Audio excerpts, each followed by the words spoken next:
My background is a little bit mixed. I mean, of course, I have a degree in astrophysics, and so I was a physics major as an undergraduate, but I also did a lot of work even as an undergraduate in education. So I've always had a love of teaching, going back pretty much forever.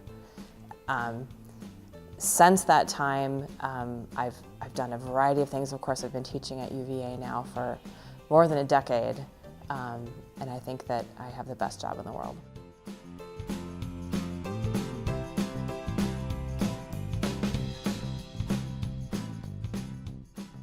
When I think of active learning, I think the core of it is getting the students engaged in the learning process themselves instead of just passively absorbing material from whatever source it might be, from a book, from a professor, from a movie.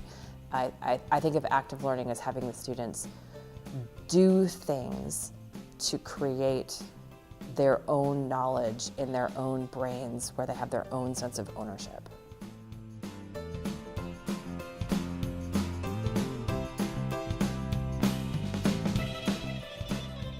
I really wanted to teach in these active learning spaces because for me, having students interact with each other is really essential to the learning process.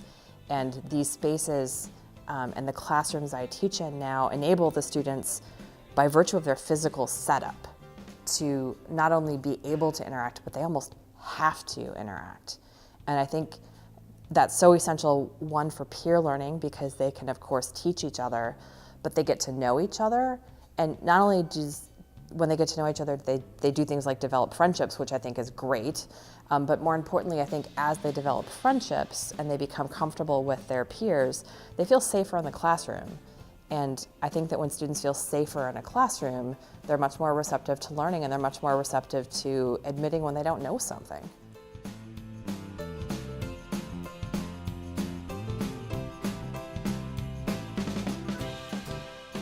You know, the student response to the active learning spaces is a little bit mixed. I found that often at the beginning of the semester, they're a little bit skeptical, right? It's not what they were expecting when they came to college.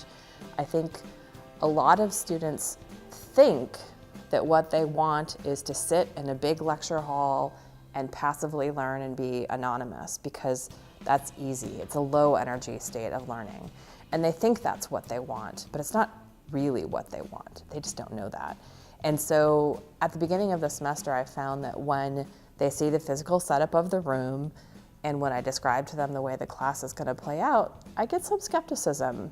But I know to expect the skepticism, and I kind of embrace the skepticism, and I say, you know, I know you think this is going to be kind of hokey, but just humor me for a little while, and I think you'll start to see the benefits of it. And I think by the end of the semester, I do get a lot of feedback from students saying exactly this. At the beginning of the semester, they weren't sure what this was about and they didn't really like it, but by the end of the semester, they really thought that it was great. And so I think they just have to experience, and I think they have to experience it done well to learn that it really is a good thing for them.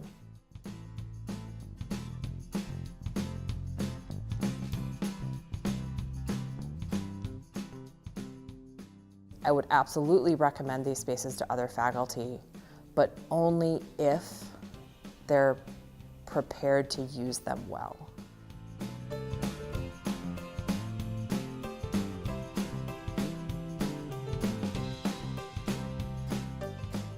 I was incredibly supported using this space.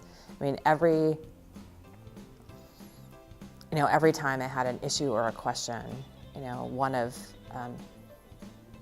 one of the team from Learning Technologies, usually you, we're more than happy to come and help and see what they could do.